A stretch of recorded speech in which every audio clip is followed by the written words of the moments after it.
Un an après la signature d'un accord de paix à Washington, les canaux tonnent encore dans l'est de la RDC.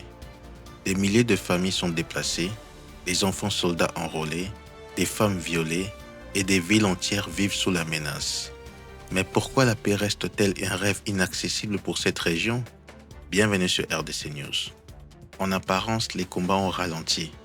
Mais derrière ce calme de surface, la guerre continue. Les rebelles de l'AFC M23 soutenus par le Rwanda ont simplement changé de tactique. Ils ont conquis Uvira en décembre 2025, 6 jours après la signature d'un accord de paix applaudi par Donald Trump lui-même. Aujourd'hui, Uvira est libéré, mais les rebelles contrôlent toujours les hauteurs qui dominent la ville. Un retrait en apparence, une menace en réalité. Selon les experts de l'ONU, les forces rwandaises et rebelles se sont redéployées vers d'autres zones stratégiques. La paix, un trompe-œil. La FCM 23 ne cesse de grandir. Officiellement, elle revendique 30 000 combattants.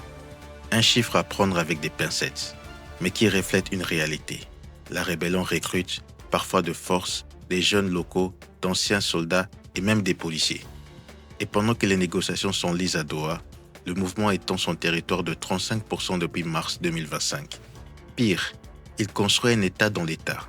Il impose ses taxes, ses banques, ses assurances. Un pro-État rebelle qui défie Kinshasa et rend illusoire tout retour à la normale. Mais derrière ces chiffres, il y a des vies brisées. Plus de 60% de la population vit dans une pauvreté extrême. Des millions de personnes ont été déplacées, des femmes violées, des enfants enrôlés, des familles séparées. L'accès aux soins et à l'éducation et à l'eau, tout s'effondre. Et pendant ce temps, les belligérants se rejettent la faute. Kinshasa accuse Kigali, Kigali accuse Kinshasa, les États-Unis, la Chine, l'Union africaine, tous prétendent vouloir la paix. Mais sur le terrain, les armes continuent de parler. Face à l'impasse, certains rebelles tendent la main à l'Europe. Nous attendons des nouvelles propositions, notamment la participation des Européens, déclare Franck Malila, conseiller de la rébellion. Un signal clair, la méfiance grandit envers les États-Unis, accusés de partialité. Mais l'Europe est-elle prête à s'engager? Et surtout, à quel prix? Car chaque nouvelle médiation ressemble à un cycle sans fin.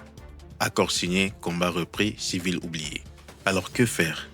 Comment briser ce cycle infernal? La paix ne se signe pas seulement sur le papier. Elle se construit avec justice, avec vérité, avec dignité. Et elle commence par ne plus oublier ceux qui souffrent dans l'Est de la RDC. Si cette vidéo vous a interpellé, partagez-la, commentez, abonnez-vous à RDC News, parce que chaque voix compte et parce que la paix, c'est aussi notre combat.